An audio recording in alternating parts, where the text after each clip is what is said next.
أعوذ بالله من الشيطان الرجيم بسم الله الرحمن الرحيم رب اشرح لي صدري ويسر لي أمري واحلل عقدة من لساني يفقه قولي بسم الله والصلاة والسلام على رسول الله وعلى آله الطاهرين أما بعد.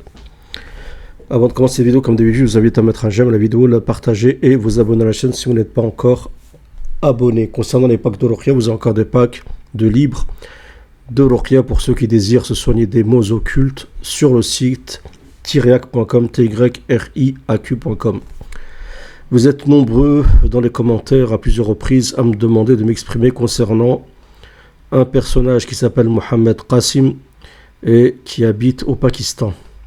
Donc on va regarder des vidéos et je vais vous donner mon avis. Bismillah. Rahim, assalamu alaikum. Voici 6 faits qui prouvent que Mohamed Qasim est l'imam Mahdi. Le premier signe est qu'il a été rapporté dans Kitab al-Fitan que d'après Qatada, Abdullah ibn Harith a dit « Le Mahdi apparaîtra à l'âge de 40 ans et il ressemblera aux gens du peuple de Bani Israël ». Donc l'un des faits qui prouverait que Mohamed Qasim est l'imam Mahdi, c'est un athar et pas un hadith, d'après Qatada, qui est dans le livre d'Al-Fitan, qui est un livre qui est réfuté par de nombreux grands savants dont l'imam al-Dhahabi, et qui rapporte que l'imam Mahdi viendra à 40 ans. D'accord, donc c'est pas un hadith, qu'on soit bien clair, c'est un athar. D'accord, l'athar ne peut être un argument. Même, il y a divergence sur ceci, que s'il se repose, s'il vient renforcer un hadith lui-même sahih, d'accord, donc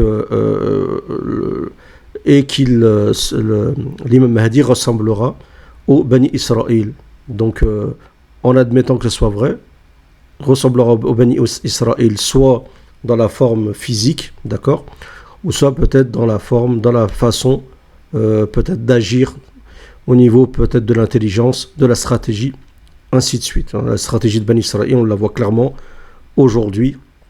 Il suffit de comprendre un peu la géopolitique. Donc je ne vois pas pour l'instant en quoi Qasim Mohammed, vous allez le voir par la suite, ressemblerait à quelqu'un de Bani Israël.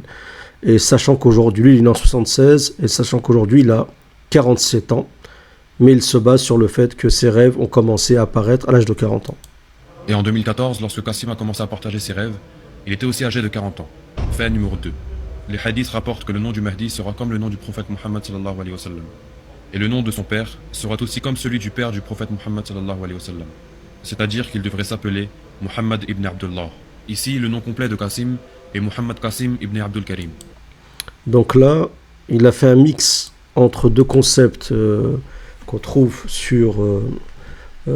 est-ce que le fait que le nom du Mahdi se rapporte à celui du prophète, il y a une divergence entre les savants. Certains savants disent que le nom du Mahdi doit être le même que celui du prophète et le père du prophète, donc Mohammed ibn Abdillah, Mohammed fils de Abdullah, ou al-Mu'ata'a. Donc le Mu'ata'a, c'est quelque chose qui est semblable, qui se rapproche, qui ressemble au nom du prophète Mohammed ibn Abdillah. Prenez par exemple un exemple que vous allez comprendre.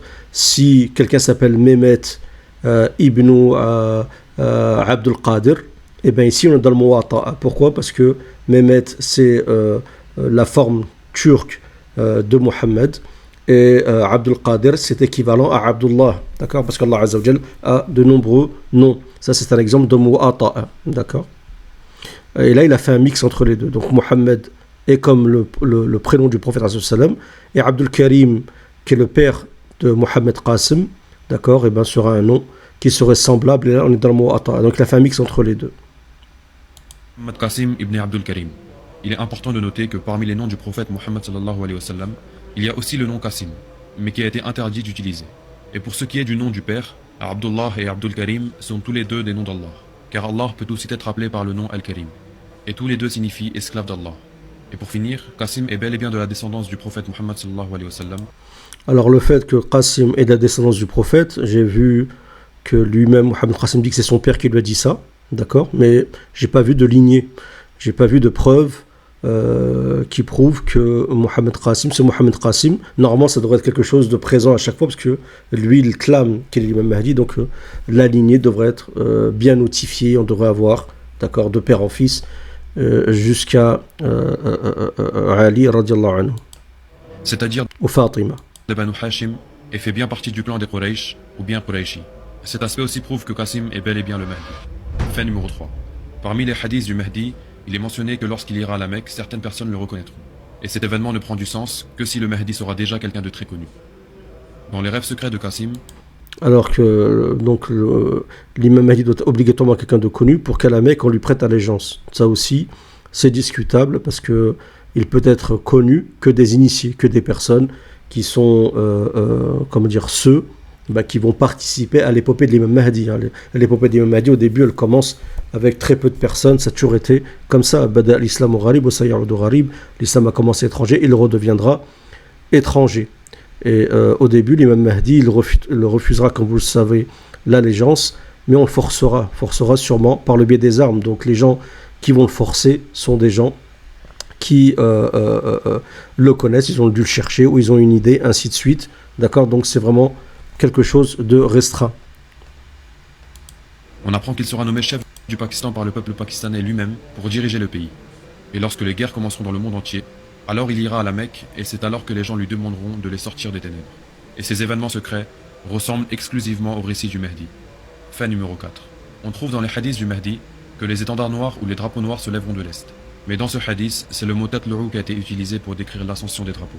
Et bizarrement, c'est le même mot qui a été utilisé dans le Coran en parlant du lever du soleil. Maintenant, si on fait l'interprétation de ce hadith, alors on vient à la conclusion que cela pourrait être des avions de guerre noirs. Et c'est exactement ces avions noirs qui ont été montrés par Allah dans les rêves de Qasim.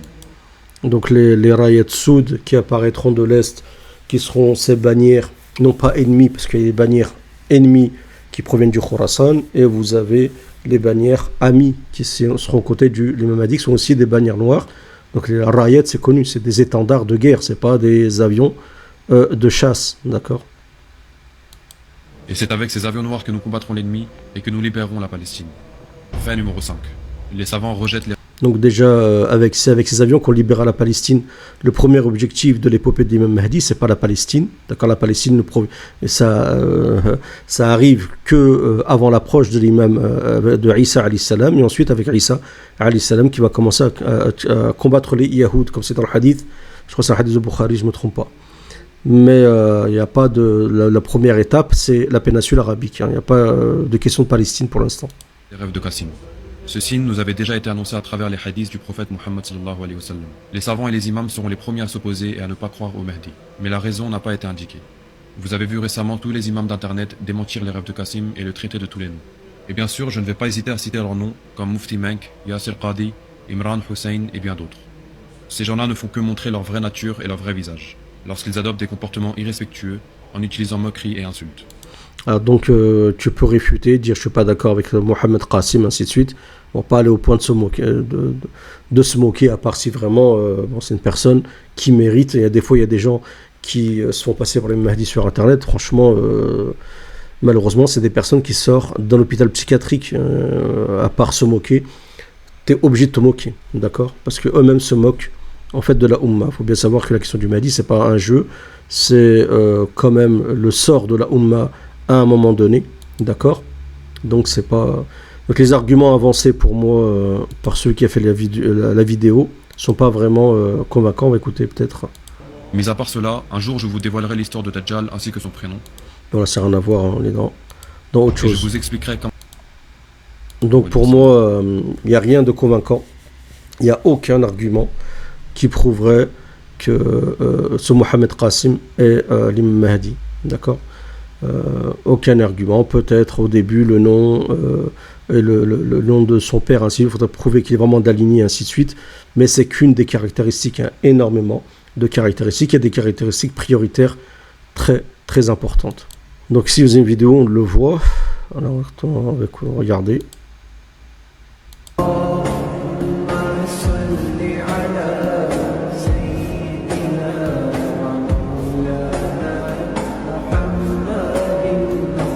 Ah bah, il suffit de regarder la vidéo pour voir qu'il n'a pas de posture. C'est pas quelqu'un qui se tient comme quelqu'un qui pourrait être un chef de guerre, parce que l'imam Mahdi sera un chef de guerre avec les malhama, mais pas qu'un chef de guerre, un chef politique, quelqu'un qui a de la science, quelqu'un qui a de la sagesse et qui a des qualités humaines énormes, d'accord, mais la posture compte énormément, d'accord. Vous savez très bien qu'en lisant les gestuels d'un corps, ça vous donne une idée du personnage, d'accord.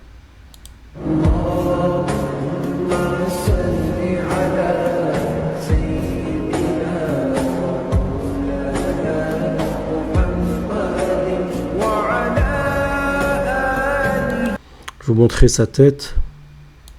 Alors déjà, quand on regarde son visage, j'ai pas l'impression qu'il en est aquilin. D'accord, ça c'est une caractéristique très connue de l'imam Mahdi. Des sourcils énormes comme ça, reliés, ça fait pas partie des caractéristiques de l'imam Mahdi, qui a des très beaux sourcils arqués.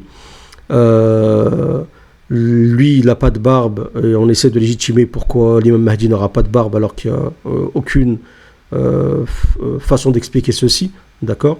Peut-être qu'à un moment, peut-être que sa barbe ne sera pas aussi fournie pour X raisons, ou peut-être qu'il la taille pour X raisons, mais on ne peut pas accepter que l'imam Mahdi, par exemple, si ce n'est peut-être pour des mesures de sécurité extrêmes, par exemple, se rase la barbe, d'accord, parce que l'imam Mahdi est celui qui, quand même, doit suivre la sunna dans sa généralité. C'est pas obligé que l'imam Mahdi soit au même titre qu'un prophète, au même degré qu'un prophète, quelqu'un sans reproche, ainsi de suite, on est d'accord.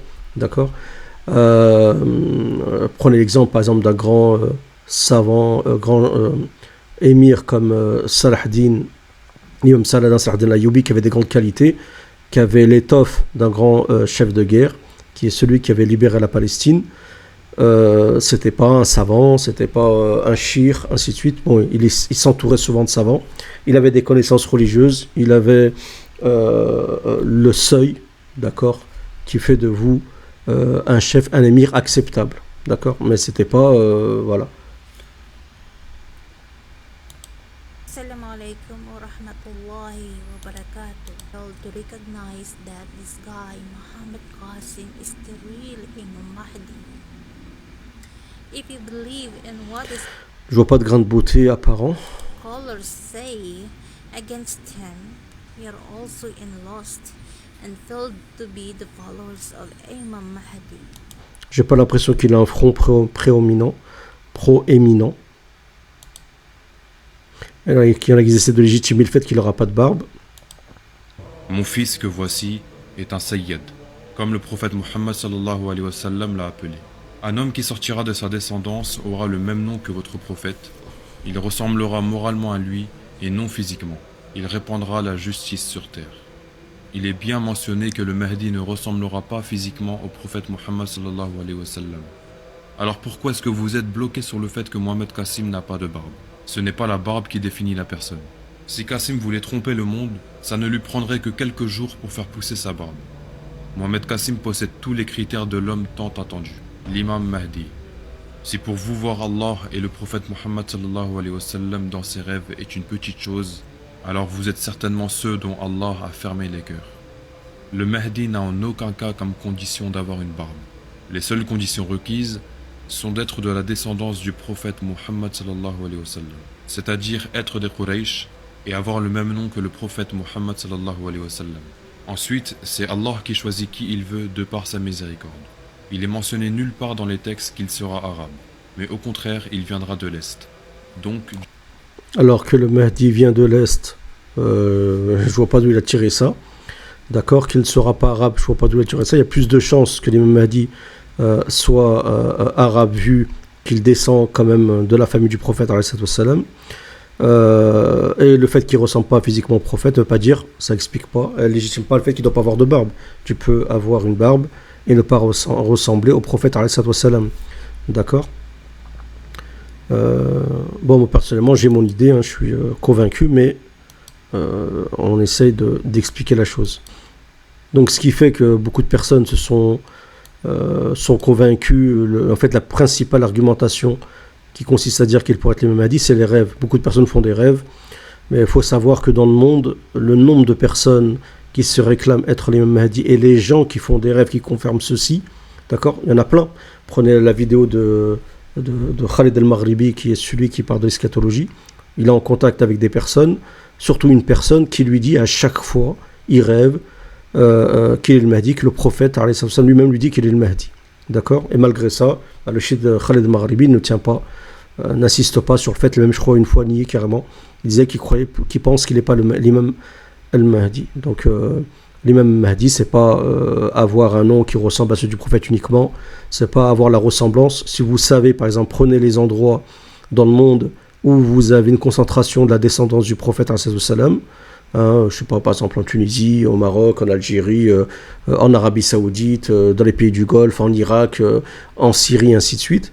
D'accord? Et regardez le nombre de personnes qui ressemblent au prophète, excusez-moi, l'imam Mahdi a ses caractéristiques, qui ont bon comportement, qui ont de la science. Il y en a énormément de préposés qui pourraient avoir les mêmes caractéristiques. Il y en a énormément. D'accord? Donc, c'est pas suffisant. L'imam Mahdi, c'est quelqu'un qui est guidé, déjà. L'imam al-Mahdi, il est lui-même guidé par Allah Azza wa Jal. Donc, c'est quelqu'un déjà qui se distingue de beaucoup par sa guidée, sa compréhension de la religion, déjà. Quelqu'un qui a des caractéristiques hors normes, des caractéristiques qui lui permettent justement de pouvoir diriger la Ummah durant les Malahim. Donc il faut vraiment quelqu'un de plus que solide, d'accord, et puis quelqu'un aussi d'intelligent, parce que dans la Ummah des courageux, vous en avez énormément, mais malheureusement avec une stratégie vraiment très très limitée, ce qui fait qu'il y a rarement de la victoire, et puis il y a une possibilité d'infiltration très très très grande, d'accord. Donc voilà, moi personnellement je vois pas le lien sincèrement avec l'imam al-Mahdi. Puis s'il dit que s'il fait la salat, que s'il condamne le shirk, tout ça c'est par les rêves, et que le shaitan ne peut pas venir en rêve et lui donner des bons conseils. Ça veut rien dire non plus. Shaitan pour te pousser et pour tromper plein d'individus, d'accord, et pour essayer de détourner la Ummah dans un sujet, le Shaitan il peut te conseiller le bien. Shaitan il se présente avec le bien, d'accord, que s'est présenté à Adam, il s'est présenté avec le bien. Dajjal, quand Tamim ad-Dari s'est présenté à lui, il a dit c'est mieux pour vous, c'est mieux pour eux de suivre le prophète alayhi salam, c'est un bon conseil, d'accord. Donc ça veut rien dire, d'accord, ça veut rien dire. Quand la Shaitan c'est dans son intérêt, il peut donner des bons conseils. Des fois Shaitan, par exemple, en te poussant vers une œuvre qui est moindre, ou en te poussant vers l'innovation, d'accord, Shaitan peut te dire fais que ça c'est bien, pour que tu évites de faire quelque chose qui est encore mieux, d'accord. Donc ça faut bien le comprendre, d'accord. À part si des gens ont des informations que je connais pas, parce que j'ai cherché sur internet, il n'y a pas grand chose, veuillez me le dire dans les commentaires. Et s'il y a des gens qui ont des liens avec plus d'informations, je pourrais refaire une autre vidéo, il n'y a pas de problème, d'accord. Donc il n'est pas question ici d'être irrespectueux, de se moquer, ainsi de suite, d'accord. Mais le Mahdi c'est pas uniquement quelqu'un avec des caractéristiques point à la ligne, d'accord. Le Mahdi c'est un CV, c'est des actes qui ont été faits, c'est quelqu'un qui a des caractéristiques qui pourrait être le guide de la Ummah. Donc vous comprenez bien que ça pourrait pas être n'importe qui. Donc voilà. Donc en espérant que cette vidéo vous aura plu. Si c'est le cas, mettez un j'aime, c'est important. N'oubliez pas, le j'aime c'est très important. Certains diront que c'est de la mendicité. Pensez ce que vous voulez, d'accord. Tout travail se mérite. Je vous remercie. Salam à tous.